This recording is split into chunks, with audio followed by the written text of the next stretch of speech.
July 1916, northwest of the village of Fromelles in northern France, 19 days into the Somme offensive on the Western Front. The village of Fromelles was captured nearly 2 years ago during the race to the sea, when the German advance across northwest Europe was halted by the British and French. The opposing armies had tried to outflank each other until their front lines reached Belgium's North Sea coast. Fromelles had remained in German hands ever since, nestled behind a long and well-entrenched front line, held in this sector by the 6th Bavarian Reserve Division, and further supported by strategically positioned units along Aubert Ridge to the northwest of the village. The Allied aim for the battle that is about to begin is to deceive German High Command into keeping their reserves in place rather than sending them south to reinforce their units on the Somme, where the mighty Allied offensive is taking place. Before today, British forces have launched 2 unsuccessful attacks in the area in front of Aubert Ridge. The first, only 2 months after German forces occupied the area, was intended to capture the ridge itself. Then in May 1916, more than a year after the first attempt, the British 8th Division sought to seize the German positions before the ridge. Some 11,000 British soldiers were killed, wounded, or listed as missing. After the battle, German soldiers needed an entire week to bury the dead.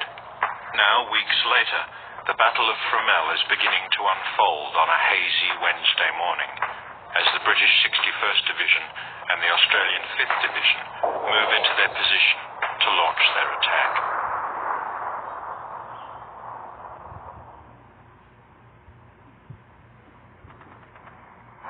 Preparations for the battle have begun 4 days earlier, providing a series of signals to the Germans that a larger offensive may be about to occur. For the past 2 days, British artillery fire against German positions has also intensified. General Richard Haking is the British commander on this part of the front. He believes that the objective, the rearmost trench of the enemy's front line, lies about 140 meters beyond no man's land. Haking is based at 11th Corps HQ in Sailly, 187 kilometers away, and is convinced the objective is achievable by a smaller force than previously imagined. He decides that 1 division from 11th Corps under Major General Colin Mackenzie fight alongside the 5th Australian Division, commanded by Gallipoli veteran Lieutenant General Sir James Mackay. However, the British 61st Division is generally considered to be under-equipped, and it will be the 5th Australian Division's first experience of combat on the Western Front. Brigadier General Harold Pompey Elliott, commander of the Australian 15th Brigade, part of the 5th Division, has great misgivings about the coming attack. Many aspects of the planning and his experience suggest to him that the whole operation is inadvisable. Among other things, the Australian artillerymen, whose role will be crucial to the operation's success, are inexperienced and their guns are unreliable. Adding to these concerns, the distance to be covered across no man's land is highly variable across the line of attack, in some places being up to 400 meters wide. Much of this ground is waterlogged and in clear view of the German positions, including the Sugarloaf salient, a series of concrete bunkers fortified with machine guns able to fire forward and to each side.